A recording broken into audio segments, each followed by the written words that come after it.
जी गुरुदेव, कुछ माह पहले मेरे एक सहपाठी से मित्रता हो गई थी और मैं उस व्यक्ति में आसक्त हो गई और एक दूसरे से जीवन साथी जैसे संबंध भी कोशिश हुए।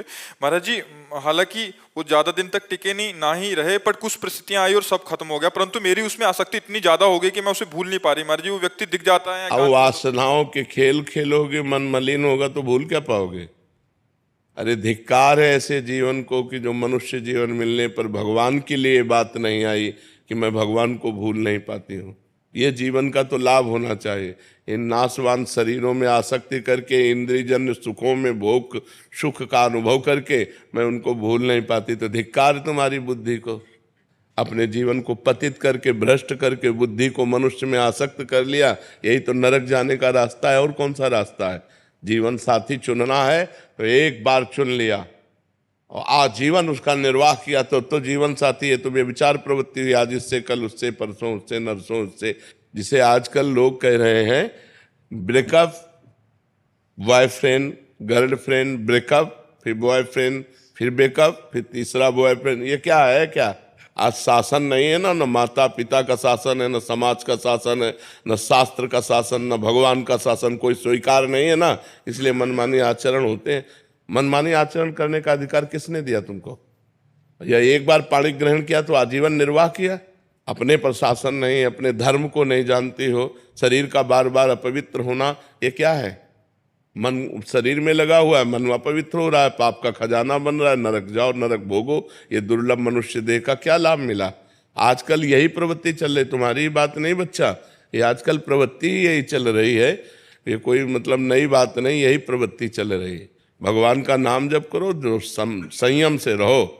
अगर स्त्री शरीर है तो किसी एक पुरुष का एक बार वरण करो, आजीवन वरण करो। छूट जाए तो ब्रह्मचर्य से रहो, आजीवन ब्रह्मचर्य रहो। ये व्यभिचार प्रवृत्ति से नरक जाने का रास्ता होता है।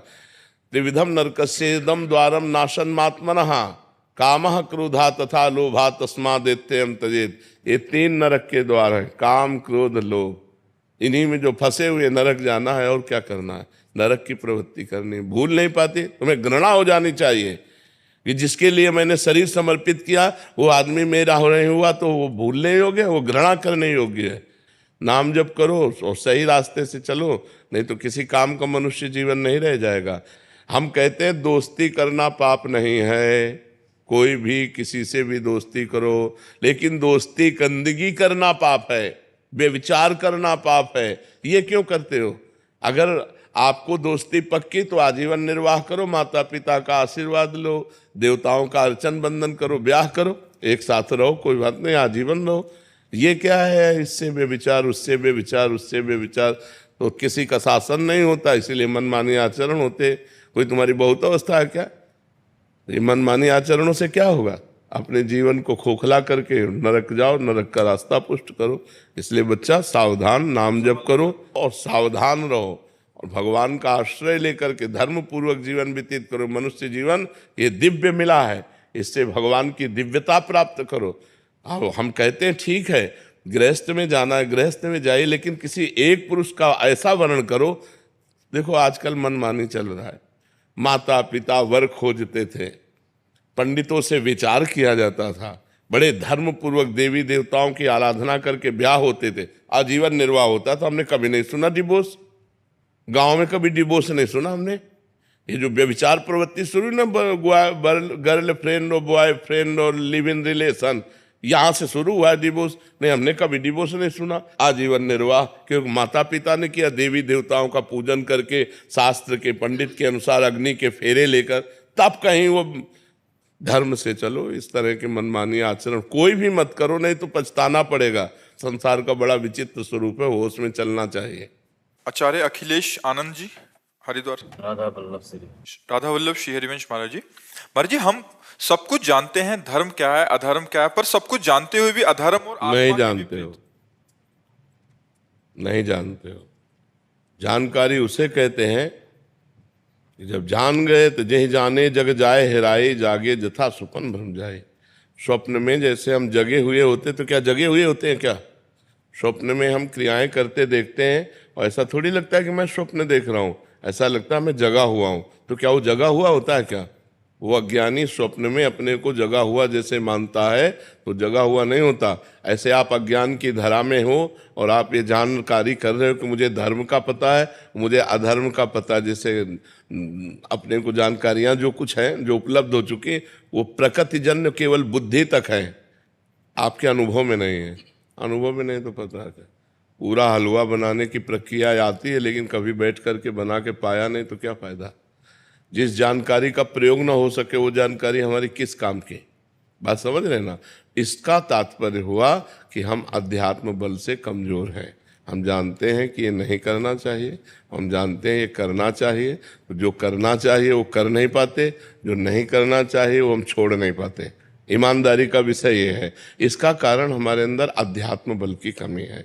हम अगर प्रशांतात्मा विगत भीर ब्रह्मचारी वृत्ति स्थित है, अगर हम संयम से चलें, अपने अंतःकरण में निरंतर भगवत चिंतन करें, ब्रह्मचारी व्रत से स्थित हों और निरंतर परमात्मा चिंतन करें तो अभी आ जाएगा। जो नहीं करना वो नहीं करना, चाहे प्राण निकल जाए, और जो करना है वो उत्साह संपन्न होकर के करना है। तो हमारे अंदर जो जानकारियां उनका प्रयोग ना करने का जो हमारे अंदर असमर्थता है वो अध्यात्म की कमी है। यदि हम खूब भगवान नाम जप करें, शास्त्र स्वाध्याय करें, ब्रह्मचर्य से रहें, पवित्र आहार करें तो बहुत बढ़िया आ जाए, बहुत बढ़िया आ जाए, स्थिति बन जाए हमारी।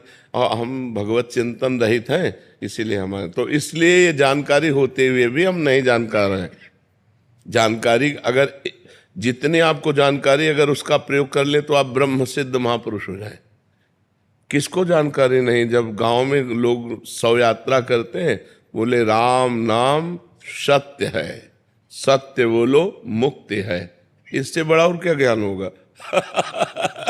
इस ज्ञान से बड़ा और क्या ज्ञान होगा कि पूरे त्रिभुवन में अगर सत्य है तो भगवान का नाम सत्य है, और भगवान का नाम बोलो तो मुक्ति है। लेकिन वो बीड़ी पीते हुए लौटते, उनको कोई मतलब नहीं कि क्या गा रहे।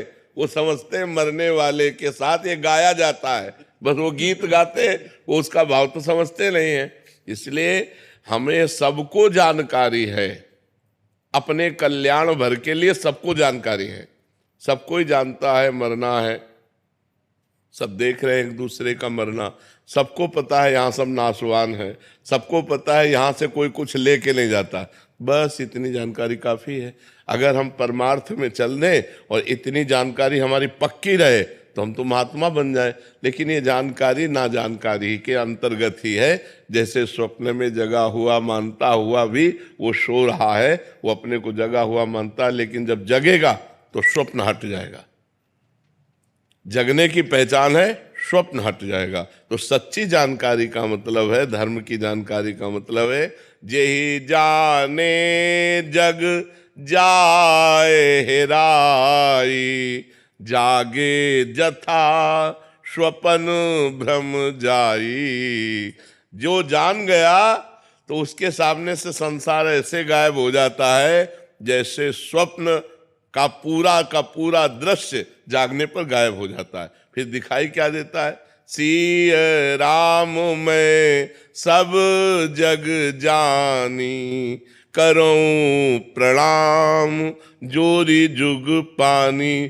तो हम अपनी जानकारी को सत्य बनाएं, हम अपनी जानकारी का प्रयोग कर सके, इसलिए खूब नाम जप करो और ब्रह्मचर्य का जरूर ध्यान दो। आज व्यभिचार परायण हमारी जनता हो रही है, जिधर देखो व्यभिचार का बोलबाला है। वो सब अपवित्र बुद्धि। अध्यात्म को धारण करने के लिए गृहस्थ में है तो उचित ब्रह्मचर्य, और विरक्त में है तो पूर्ण ब्रह्मचर्य। ब्रह्मचर्य के बिना, ब्रह्मचर्य जीवन की नींव है। ये आजकल नए नए सब जितने बच्चे हैं ना, गर्लफ्रेंड बॉयफ्रेंड हस्तमैथुन ये वो सब नष्ट किए दे रहे हैं अपने आप को। ये क्या है, मनुष्य जीवन का उपहास कर रहे हो। देव दुर्लभ मनुष्य जीवन का उपहास कर रहे हो। बड़े भाग मानुष तन पावा, सुर दुर्लभ सदग्रंथन गावा। साधन धाम मोक्ष कर द्वारा, पाई न जे परलोक संभारा। सो परत्र दुख पावई, सिर धुनि धुनि पछताए। काल ही कर्म ईश्वर मिथ्या दोष लगाए। इसलिए खूब नाम जप करो। जी।